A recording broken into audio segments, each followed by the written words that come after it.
अस्सलाम वालेकुम स्टूडेंट्स। हम लोग रिवीजन स्टार्ट कर रहे हैं केमिस्ट्री की फर्स्ट ईयर की। इसमें हम लोग चैप्टर नंबर 6 से स्टार्ट करेंगे, केमिकल बॉन्डिंग। ठीक है, केमिकल बॉन्डिंग में सबसे पहले इंट्रोडक्शन आ जाता है। इंट्रोडक्शन में क्या चीज़ है?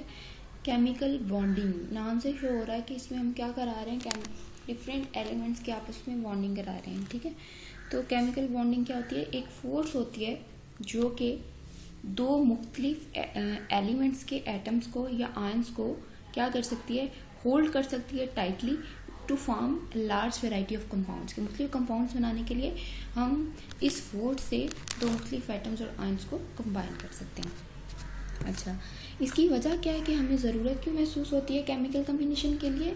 बच्चे, हर एलिमेंट की क्या होती है, एक स्पेसिफिक इलेक्ट्रॉनिक कन्फिगरेशन होती है। ठीक है, आपको पता है कि मैक्सिमम इलेक्ट्रॉनिक कन्फिगरेशन किसकी होती है? नोबल गैसेस की होती है, दैट इज NH2 NP6। और इसका क्या मतलब है कि उनकी लास्ट शेल में 8 इलेक्ट्रॉन्स कंप्लीट होते हैं। ठीक है, जिसकी वजह से वो बहुत ही कम रिएक्टिव होते हैं, स्टेबल होते हैं, हाईली स्टेबल होते हैं। पीरियोडिक टेबल में सबसे ज़्यादा स्टेबल्स क्या है? नोबल गैसेस हैं। वो किसी से आसानी से रिएक्ट नहीं कर सकते। और हर एलिमेंट क्या करना चाहता है? वो चाहता है कि उसकी जो कन्फिगरेशन है वो किस तक पहुंच जाए? नोबल गैस तक पहुंच जाए। ठीक है, अब अकेला एलिमेंट तो ऐसा नहीं कर सकता ना कि अगर फॉर एग्जांपल किसी के लास्ट शेल में 2 इलेक्ट्रॉन्स है या 1 इलेक्ट्रॉन है, तो वो अकेला एलिमेंट तो ऐसा नहीं हो सकता कि वो 8 इलेक्ट्रॉन्स को अटेन कर ले। तो वो क्या करता है, फिर वो दूसरे एलिमेंट से कम्बिनेशन करता है।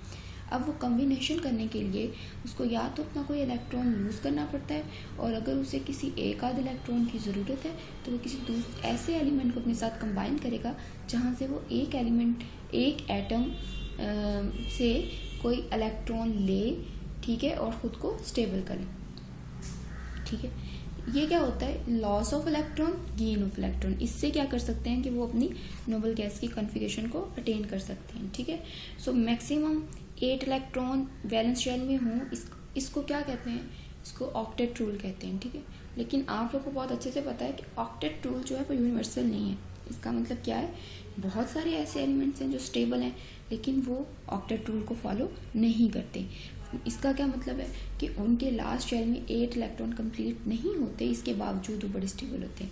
फॉर एग्जांपल आपके पास PCl5 आ जाता है, SF6 आ जाता है, BCl3 आ जाता है। नेक्स्ट आ जाते हैं आपके पास energetics of bond formation. Next topic क्या है हमारे पास कि हमारे पास बॉन्ड कैसे बनता है। तो आपके पास जो मॉडर्न केमिकल थ्योरी है वो ये कहती है कि जैसे जैसे कोई बॉन्ड बनता है तो उसकी एनर्जी जो है वो डिक्रीज होती जाती है।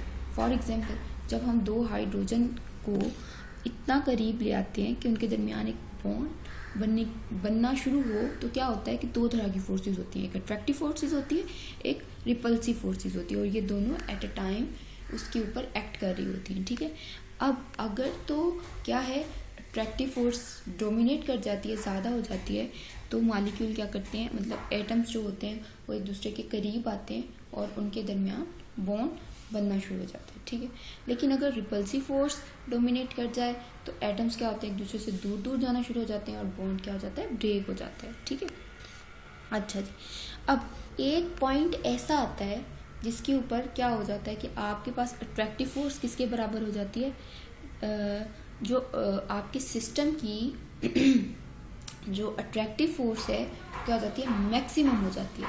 अच्छा, अब जब किसी की अट्रैक्टिव फोर्स मैक्सिमम होगी तो उसकी जो पोटेंशियल एनर्जी है वो क्या हो जाएगी, बहुत मिनिमम हो जाएगी, कम हो जाएगी। 2 एटम जितना एक दूसरे के करीब आ रहे होते हैं तो उनकी पोजीशन क्या होती जा रही होती है, उतनी ही कम होती जा रही होती है। ठीक है, और पोटेंशियल एनर्जी क्या होती है, उसके पास जो उसकी पोजीशन की वजह से एनर्जी होती है। ठीक है, या आप ये कह लो कि उसके सिस्टम के पास जो एनर्जी होती है मैक्सिमम पोटेंशियल एनर्जी होती है। जब वो डिक्रीज होती है तो उनके दरमियान बॉन्ड बनता है, लेकिन जब कोई बॉन्ड टूटता है तो उनकी वही जो पोटेंशियल एनर्जी होती है वो क्या हो जाती है, मैक्सिमम हो जाती है, और एक दूसरे से बड़ा दूर दूर हो जाते हैं। ठीक है, जब उनकी मैक्सिमम फोर्स जहाँ पे अट्रैक्टिव फोर्स मैक्सिमम हो और क्या हो जाए, पोटेंशियल एनर्जी क्या हो जाए, मिनिमम हो जाए, तो उसको उस जगह पे उसको हम क्या कहते हैं, ये हमारे पास बॉन्ड फॉर्मेशन एनर्जेटिक्स है। ठीक है, बाकी हम नेक्स्ट टॉपिक जो है वो अगले लेक्चर में देखेंगे।